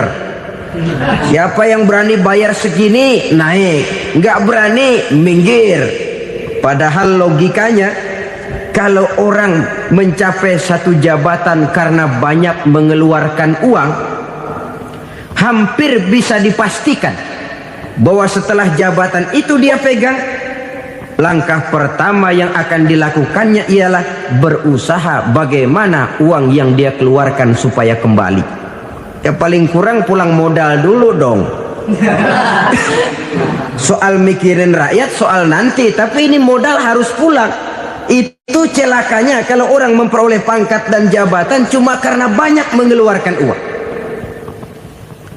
Jarang orang yang mempunyai keyakinan dan pandangan bahwa pangkat dan jabatan merupakan amanah. Jadi sekali lagi, pangkat dan jabatan mungkin saja membawa kebahagiaan kalau jatuh ke tangan orang yang berhati lapang. Tapi bisa jadi bencana kalau dia jatuh ke tangan orang yang mempunyai hati yang sempit. Dan lagi-lagi stresnya hati yang lapang. Lalu sebagian orang, saudara, ada yang berpandangan katanya bahagia itu kalau jadi orang terkenal, mempunyai popularitas, menjadi idola di kalangan remaja, di kalangan orang tua, di segala lapisan masyarakat. Padahal makin populer orang makin terikat dia. Ya kalau macam kita ini kan nggak punya nama, nggak populer, tengah malam buta mau nongkrong di warung Tegal aman. Tapi pangkat, jabatan, kedudukan, popularitas menyebabkan kita diikat dengan berbagai macam peraturan. Cuma mandi sama ke WC saja yang nggak dikawal.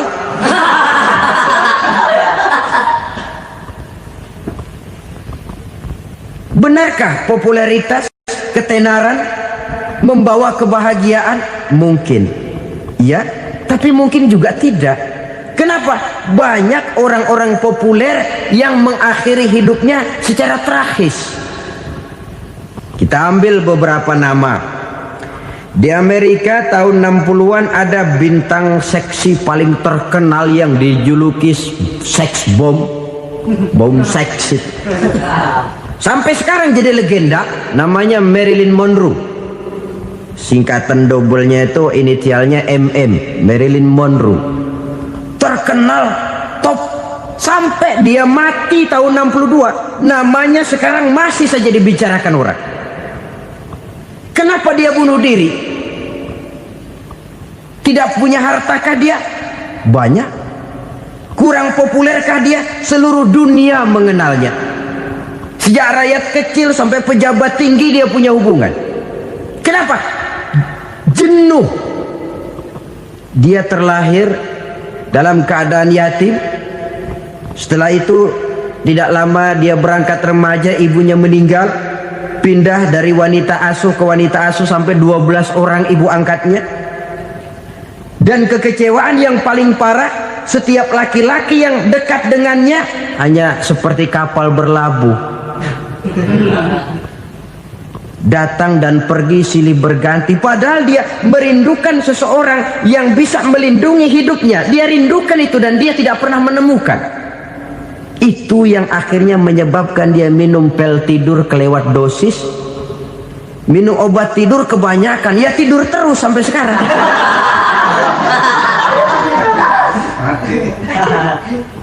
Dia mengakui, saya telah memiliki ketenaran, tapi saya tidak pernah hidup dalam ketenaran itu. Saya pandai main sandiwara, tapi saya ingin hidup dalam alam yang real sebagaimana umumnya orang. Itu yang dia rindukan. Menyusul jejak yang namanya Marilyn Monroe ini, Billie Holiday, saudara kenal tentu, di rumah sakit dirawat. Dia juga minum obat overdosis, mati lagi. Jimi Hendrix minum obat tidur overdosis kelewat batas, mati lagi. Lalu yang menghanyutkan diri di danau, Janis Joplin dan Brian Jones. Ini orang-orang populer, orang-orang terkemuka yang mengakhiri hidup secara tragis, bukan karena tidak terkenal, mungkin karena sudah saking terkenalnya. Contoh paling belakangan, Bruce Lee. Wah, ini tukang-tukang keprok tentu kenal siapa dia. Sampai sekarang pun tabir kematiannya masih merupakan misteri. Dan yang masih hidup juga menunjukkan gejala yang aneh. Michael Jackson, rumahnya di Beverly Hills itu dijaga sedemikian rupa, dan dia selalu curiga kepada setiap makanan harus steril, bersih dari segala macam kimia. Kemana dia pergi, itu tukang-tukang keprok sudah selalu menjaga dan mengawal, dan dia seakan takut menunjukkan mukanya yang asli.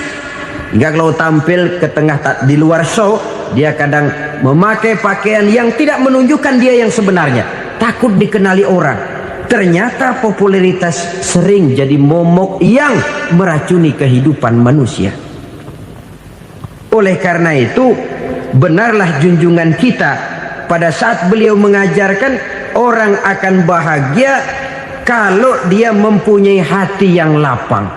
Nah, sekarang masalahnya untuk mendapatkan hati yang lapang caranya bagaimana? Kita kembali kepada konsep Quran.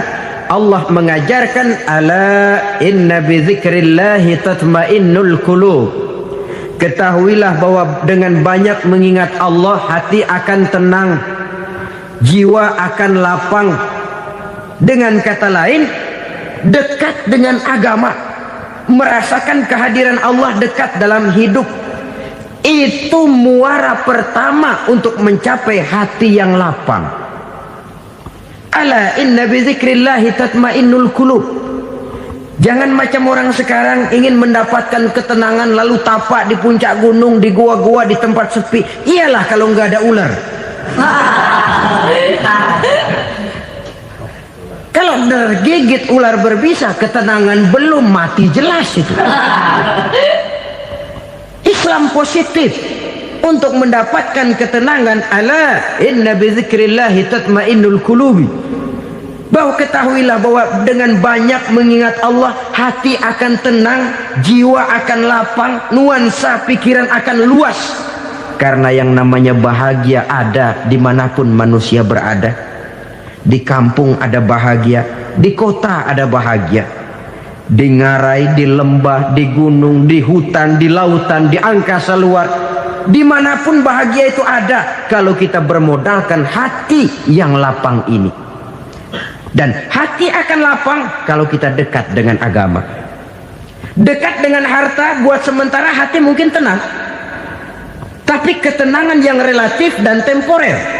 Apalagi orang tiap kali tambah harta, tiap kali tambah rencana. Itu wajar.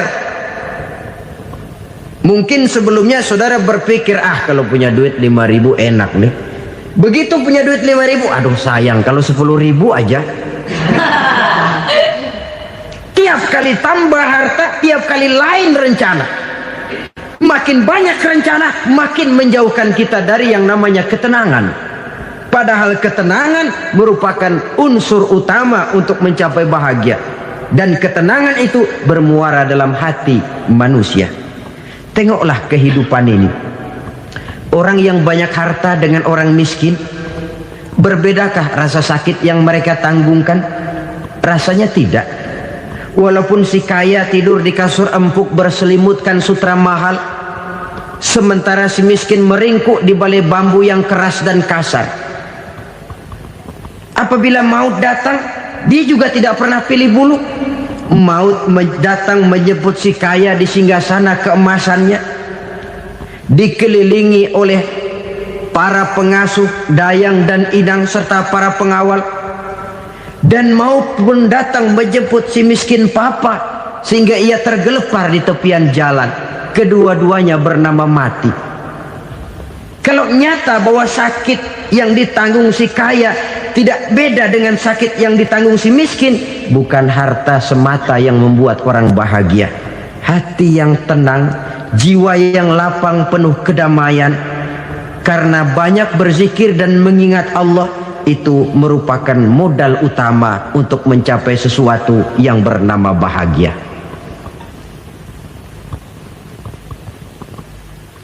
Saudara hadirin yang saya hormati, inilah yang pertama dari 4 ciri yang digambarkan oleh Nabi tentang tanda-tanda orang bahagia. Dan harus berangkat dari yang pertama ini, hati yang lapang. Ini yang harus kita miliki lebih dahulu. Baru nanti akan menyusul kepada poin yang ketiga, kedua, dan selanjutnya. Sebab kalau hati sudah terisi dengan jiwa yang lapang, seluruh persoalan insya Allah akan bisa kita atasi dengan sebagaimana mestinya. Yang kedua sekarang, tanda orang bahagia menurut baginda Nabi, markabun syariah.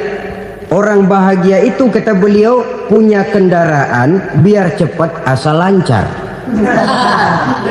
Artinya kemana dia mau pergi mudah. Apa maksud hadis ini? Kalau kita kaji lebih dalam, kendaraan itu kan alat transportasi. Transportasi tidak lain adalah usaha memudahkan komunikasi. Pindah dari situ kepada teori bahwa manusia adalah zon political, makhluk bermasyarakat yang tidak bisa memenuhi kebutuhan hidupnya secara sendirian. Kita memerlukan keberadaan orang lain dalam kehidupan ini. Untuk memakai baju saja kita sudah perlukan petani yang tanam kapas, pabrik yang memintal kapas jadi benang, pabrik yang menenun benang jadi kain, sampai kepada mesin jahit, sampai kepada tukang jahit. Itu cuma untuk memakai pakaian saja. Tidak seorang pun di antara kita yang sanggup memenuhi kebutuhan hidupnya secara sendiri. Kita perlu orang lain. Maka kebebasan dalam arti mutlak, kebebasan tanpa batas, itu tidak mungkin ada dalam kehidupan. Karena kita mengadakan yang disebut interaksi sosial. Setiap kegiatan kita tentu melibatkan orang lain. Menurut kita barangkali kita bebas jalan di jalan raya semaunya, tapi orang lain berkendaraan pun merasa bahwa ini ada juga jalan haknya, dan begitu selanjutnya. Oleh karena itu, maksud dari kendaraan yang cepat ini adalah khulata'uhu ma'as solihin. Lingkungan pergaulannya terdiri dari orang-orang soleh. Pergaulannya luas. Kemana dia pergi ada temannya. Kesulitannya ada tempat dia cerita.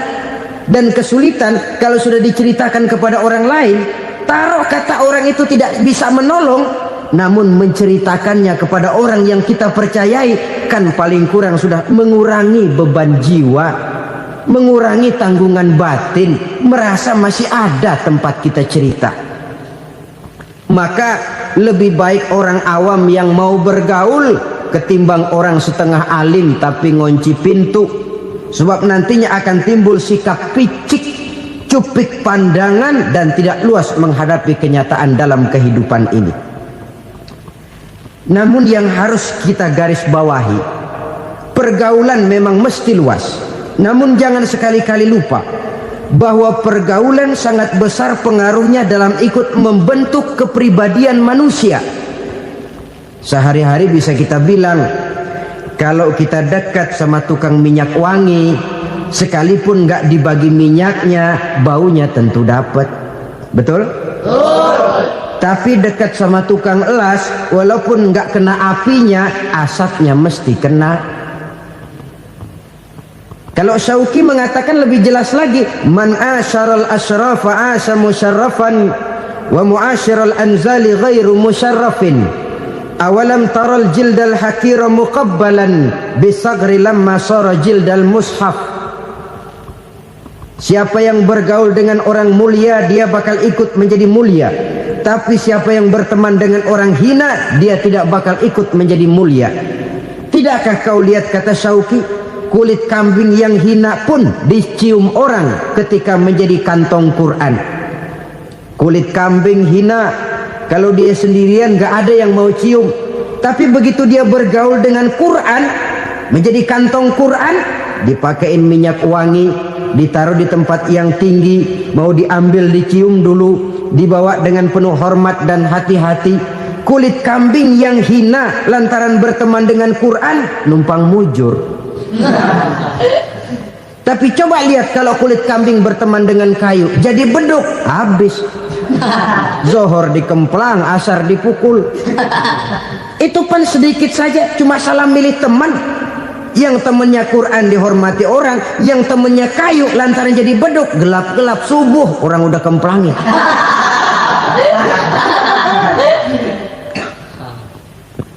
Maka terutama kepada adik-adik remaja yang masih mencari identitas diri, yang ibarat kaset masih kaset kosong, mudah diisi oleh apapun, pandai-pandailah memilih teman dalam bergaul.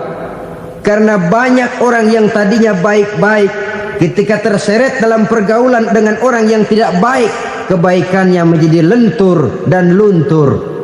Tapi berapa banyak bajingan-bajingan tengik, orang-orang yang berlumur noda dan dosa, tiap hari melakukan maksiat, namun bergaul dengan orang yang baik-baik, pada akhirnya sedikit demi sedikit beringsut dan berangsur dia terbiasa mengikuti kebaikan-kebaikan. Saya tekankan ini kepada remaja karena mereka masih mencari identitas diri. Apa yang mereka lihat mereka mau, apa yang mereka dengar mereka ingin tahu. Coba lihat kehidupan remaja. Pulang nonton film Rambo, pengen jadi Rambo, gagah, maunya belekai melulu. Pulang nonton film Superman, pengen bisa terbang. Pulang nonton India, nyanyi melulu. Wajar, mereka masih mencari identitas diri. Saya ini sebenarnya siapa? Lingkungan, pergaulan akan membentuk itu. Karena itu pandai-pandailah bergaul karena ia sangat besar pengaruhnya dalam ikut membentuk kepribadian manusia. Apalagi sifat yang jelek lebih cepat menularnya ketimbang sifat yang baik. Sifat yang baik, watak yang soleh itu lambat sekali untuk menular. Tapi yang tidak baik, kan prosesnya mah kalau remaja biasanya mula-mula dengar. Karena dengar lalu pengen tahu. Karena pengen tahu lalu ngeliatin. Begitu ngeliatin kan pengen nyobain. Setelah nyobain ketagihan. Nah, ini prosesnya. Yang namanya ganja, morfin, narkotik awalnya kan begitu. Mula-mula denger katanya kalau sudah fly to the sky, sudah melayang ke langit katanya, disitulah puncak kebahagiaan. Mulanya cuma denger. Karena denger pengen tahu. Karena pengen tahu lalu ngeliat, kumpul sama orang yang suka ngeganja. Setelah ngeliat, nah pengen ngerasain. Begitu ngerasain enak juga, ketagihan. Kalau sudah ketagihan jadi penyakit kronis, bisa merembet kepada yang lain. Iya, kalau orang tuanya mampu untuk beli morfin, beli ganja. Kalau tidak kan pikirannya ngayap, jemuran siapa ya gue sahabat. Timbullah perbuatan-perbuatan negatif yang bermula dari salah pergaulan.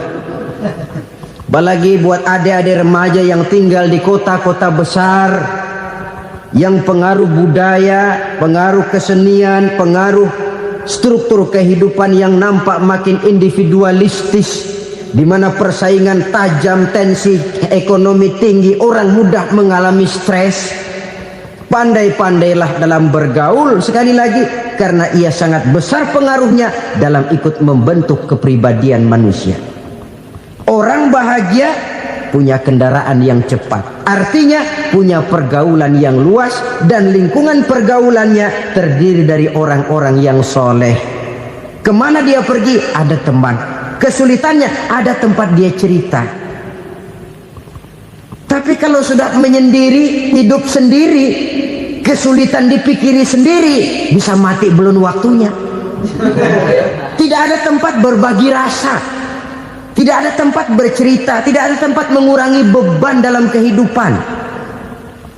Pantas betul kalau Islam sangat menggalakkan dan menganjurkan orang kalau sudah sampai waktunya itu untuk melangsungkan nikah. Kata Nabi, ya ma'syaras syabab man istata'a minkumul ba'at falyatazawwaj. Hai para pemuda, kalau sudah mampu memberi nafkah, kawinlah, nikahlah kamu. Kenapa? Sudah ada teman hidup, tempat berbagi rasa. Kesulitan kalau ada tempat cerita akan lebih ringan ketimbang kita telan sendiri, walaupun bobot kesulitannya sama beratnya. Saudara-saudara kaum muslimin rahimakumullah, inilah ciri yang kedua, punya kendaraan biar cepat asal lancar. Kemana kita mau pergi gampang. Dengan kata lain, setelah hati yang luas, pergaulan yang luas. Dua. Yang ketiga sekarang, tanda orang bahagia itu menurut Nabi, misbahun mudhi'un, punya lampu yang terang. Oh, itu enggak problem. Sekarang sudah zamannya listrik masuk desa, Pak. Lampu sudah terang semua. Betul, kalau itu yang dimaksud. Tapi tidak cuma itu. Karena lampu yang dimaksud di sini, lampu yang akan menerangi seluruh perjalanan hidup. Dan perjalanan hidup itu sudah dimulai sejak kita terlahir ke alam ini sampai masuk ke alam barzah, kumpul di padang mahsyar sampai ke akhirat. Lampu yang menerangi itu yang diperlukan. Kalau lampu, katakanlah yang paling top sekarang kan lampu jenis Mercury. Taruhlah itu di rumah kita, dia cuma menerangi rumah kita, menerangi hati pun tidak sanggup. Bila kita masuk ke alam barzah, alam kubur, sanggupkah si Mercury yang begitu terang menerangi alam barzah kita? Tidak sanggup lagi. Sanggupkah lampu yang ratusan watt, bahkan puluhan ribu watt menerangi kehidupan di padang mahsyar? Tidak akan sanggup lagi. Kalau demikian, yang dimaksud lampu yang terang di sini apa? Tidak lain amal soleh, kebajikan yang kita lakukan dalam hidup. Itu yang akan jadi lampu penerang. Di dunia nama kita akan terang. Jasad kita boleh hancur terkubur tanah, tapi nama kita akan dikenang orang. Begitulah kalau orang meninggalkan kebajikan dalam hidup seperti sekarang. Ribuan orang tiap saat berziarah ke kubur Imam Syafi'i, ke kubur Imam Malik, ke kubur Imam Ghazali, ke kubur orang yang baik-baik, orang yang soleh-soleh. Kebajikannya yang ditinggalkan, yang mengukir namanya dengan tinta emas, sehingga saudara sudah terbaring di alam kubur. Orang lewat, Allah, ini kuburannya Fulan bin Fulan, dulu ini kebaikannya Masya Allah, saya ikut merasakan. Mari kita mampir sebentar, kita Fatihah, mohon disampaikan Allah pahalanya kepada almarhum. Al-Fatihah. Itu kalau orang baik-baik. Lalu saudara tanya, Pak, orang mati dikirimin Fatihah apa nyampe pahalanya? Saya jawab, kalau saudara nggak percaya, mati dulu dah. Nanti saya Fatihain, tungguin di sana. Umpama nggak sampai, balik lagi kemari. Sekarang ini kan maunya otak-otakan saja. Kalau nggak masuk otak, nggak percaya. Padahal alam gaib itu nggak bisa diotak-otakin. Sama saja dengan saudara pernah dengar cerita kapal tanpa emas tenggelam kan? Pernah nggak? Di mana? Ya, di laut Masalembo. Begitu ke tanpa emas tenggelam, ratusan penumpang itu terjun ke laut, dipermainkan gelombang, berjuang menghadapi maut itu. Orang lagi timbul tenggelam di lautan, dihantam ombak, kita tengokin pakai helikopter. Pak, lagi timbul tenggelam ya? Iya, tolongin. Jangan khawatir Pak, nih saya kirim intan Pak, harganya 10 juta. Kira-kira orang yang timbul tenggelam di laut seneng nggak? Tidak. Kan mahal toh intan 10 juta. Kenapa dia nggak senang? Karena intan 10 juta dalam kondisi seperti itu tidak sanggup menyelamatkan dia. Dia akan girang kalau dikirimin ban mobil bekas, dikirimin papan terentang atau bambu. Intan yang 10 juta dia nggak girang. Ban mobil bekas yang 1000 perak, tuh pegang, itu yang dia girang betul. Inilah sebabnya Nabi berkata, mal mayyitu fi qabrihi illa kal ghariqil mutaghawwis. Orang yang meninggal di alam kuburnya seperti orang timbul tenggelam di lautan. Yantaziru da'watan min ahli, menunggu doa dari keluarganya yang masih hidup. Duh, bapak saya sudah meninggal, saya sayang benar sama dia. Kirimin kulkas ke kuburannya Itu sama saja dengan tadi orang tenggelam di lautan dikirimi intan yang harganya 10 juta, tidak sampai. Begitulah kalau kebajikan yang kita tinggalkan dalam hidup, sudah mati pun kubur kita masih diziarahi orang. Tapi kalau jahat yang kita tinggalkan, boro-boro lah orang mau doa lewat dekat kuburan kita juga serem. Tuh bajingan no, dulu mati dipendem di situ tuh. Jangan lewat situ, ntar kesurupan, jangan. Lewat saja orang ngeri. Konon lagi membacakan Fatihah dan mengirimkan doa. Hidup pada hakikatnya adalah kesempatan untuk berbuat baik. Maka sekali kesempatan itu diberikan, manfaatkan dengan sebaiknya. Sebab kesempatan kedua tidak akan pernah ada. Kesempatan berbuat baik di sini, di akhirat sudah pembalasan namanya. Sekali kesempatan itu dicabut, dia tidak akan pernah dikembalikan lagi. Kata Iqbal, hidup tidak mundur ke belakang, Bung. berhenti diinjak orang, mundur hancur. Tidak ada kata mundur dalam hidup ini. Berhenti diinjak orang, mundur kecebur. Tidak ada kata lain. Harus maju dalam kehidupan dalam artian yang positif. Hidup adalah kesempatan untuk mengumpulkan kebajikan yang sebanyak-banyaknya. Di situ nilai daripada manusia. Sekarang ini memang nggak kelihatan kok, orang yang banyak pahala sama yang banyak dosa nggak kelihatan kok.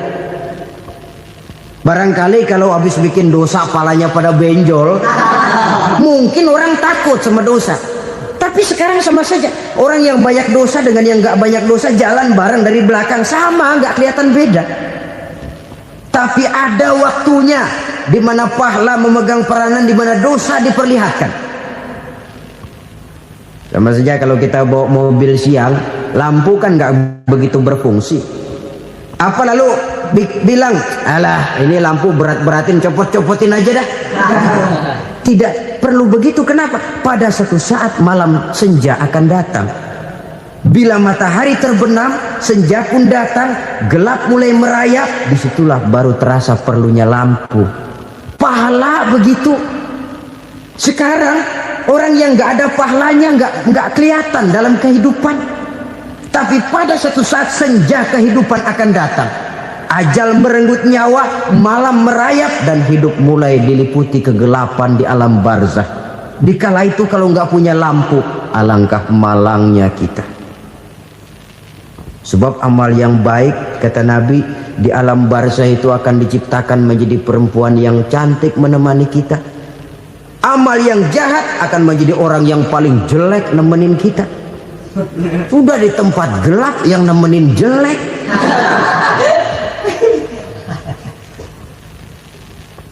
Kaum muslimin rahimakumullah. Kalau demikian masalahnya, tergantunglah kita pandai memanfaatkan waktu. Al-waktu kasayf. Waktu itu cepat sekali. Yang namanya waktu itu tahu-tahu. Tahu-tahu. Udah tahun 87. Tahu-tahu. Udah begitu. Tahu-tahu. Yang kemarin anak-anak, sekarang udah pada punya anak. Tahu-tahu saja itu. Begitu cepat waktu berlalu. Kalau tidaklah pandai kita memanfaatkannya, akan rugi kita. Nabi bersabda, "Man kana yaumuhu khairun min amsihi fahuwa rabih." Barang siapa yang hari ini lebih baik daripada hari kemarin, itu orang untung. Hari ini lebih baik daripada kemarin. Bulan ini lebih baik dari bulan kemarin. Tahun ini lebih baik dari tahun kemarin. Itu orang yang beruntung. Tahun kemarin sembayangnya maghrib doang, sekarang udah tambah isya. Tahun kemarin cuman Idul Fitri aja ngancem bener, sekarang udah tambah Jumat, lalu tambah lagi maghrib, tambah lagi isya, dan selanjutnya. Hari ini lebih baik daripada kemarin, itu orang yang beruntung. Wa man kana yaumuhu mislu amsihi fahuwa khasir. Lalu barang siapa yang hari ini sama saja dengan hari kemarin, itu orang rugi. Hari ini sama dengan kemarin, rugi itu. Bulan ini begitu, bulan kemarin begitu, tahun ini begitu, tahun lalu juga begitu. Rugi itu orang. Rugi apa? Rugi umur. Umur tambah, amalan gak pernah tambah. Dan saya pikir lebih merupakan azab ketimbang nikmat kalau orang dikasih panjang umur cuma untuk numpuk dosa. Mending mana? Panjang umur banyak dosa sama pendek umur dikit dosa? Mending mana? Mending mana? Ya, paling mending tentu panjang umur banyak pahala. Tapi kalau tidak, sekali lagi, lebih merupakan azab ketimbang nikmat kalau orang diberikan panjang umur tapi cuma untuk sekedar menumpuk dosa. Kehilangan kesadaran bahwa dunia bukan terminal akhir dari satu perjalanan. Dia cuma halte di mana kita berhenti sebentar untuk menuju kepada terminal yang hakiki. Saudara-saudara kaum muslimin rahimakumullah. Inilah lampu yang akan menerangi kehidupan. Amal yang kita lakukan di dalam kehidupan. Jadi yang dimaksud dengan lampu yang terang, kebajikan yang kita kerjakan dalam hidup. Nah, Setiap orang di awal tadi saya bilang ingin bahagia. Bahagia itu kan hakikatnya kumpulan senang dan selamat. Senang, selamat. Apa bedanya? Senang tapi tidak selamat, nggak bahagia. Selamat tapi nggak senang, nggak bahagia orang. Contoh, kalau orang korupsi, duitnya banyak, senang dia, tapi keselamatannya. Ada tentara baris di samping rumahnya udah bingung, padahal tentara latihan. Tentara cuma latihan, dia bingung. Senang, tapi karena keselamatannya tidak terjamin, dia tidak bahagia. Sebaliknya pegawai negeri jujur benar, cuma segaji-gajinya, selamat nggak korupsi, tapi melarat, ya nggak bahagia juga, kurang senang. Kesenangan dan keselamatan untuk dunia saja, ya sekali lagi, kalau cuma sekedar untuk dunia saja, bisa dibeli pakai uang. Bisa dibeli pakai uang. Saudara ingin selamat, bisa dibeli pakai uang. Saudara ingin senang, bisa dibeli dengan uang. Tapi setelah mati, masuk ke alam barzah, habis kekuasaan uang. Nggak bisa lagi beli keselamatan pakai uang. Tidak mungkin lagi membeli kesenangan dengan uang. Di situ pahala yang megang peranan. Makin banyak pahala, makin banyak saham untuk membeli kesenangan dan keselamatan, untuk memperoleh yang namanya bahagia. Dan jangan lupa loh, di alam barzah kita nggak sebentar, menunggu datangnya kiamat. Loh iya, kalau kita begitu dikuburin terus kiamat datang, untung. Tapi kalau masih harus 1000, 2000, puluhan ribu tahun yang akan datang, dalam satu penantian yang begitu lama, tanpa saham untuk memperoleh kebahagiaan, satu kemalangan yang tidak ada pernah putus-putusnya. Janganlah tergelincir oleh kebahagiaan sebentar yang menipu dengan mengorbankan kebahagiaan hakiki yang berjangka panjang. Apa artinya senyum sejenak kalau harus ditebus dengan tangis seumur hidup? Biarlah kita minum jamu, pahit memang, getir memang, tapi kan besok badan sehat. Daripada sekarang minum sirup, manis memang, enak memang, tapi bibir pada jontor besok. Sirawan, batuk, nggak karu-karuan. Banyak orang tertipu oleh kesenangan yang sebentar, padahal laisa kullu ma yalma'u zahaban. Belum tentu semua yang berkilat itu emas. Belum tentu semua yang gemerlap itu intan. Karena itu marilah manfaatkan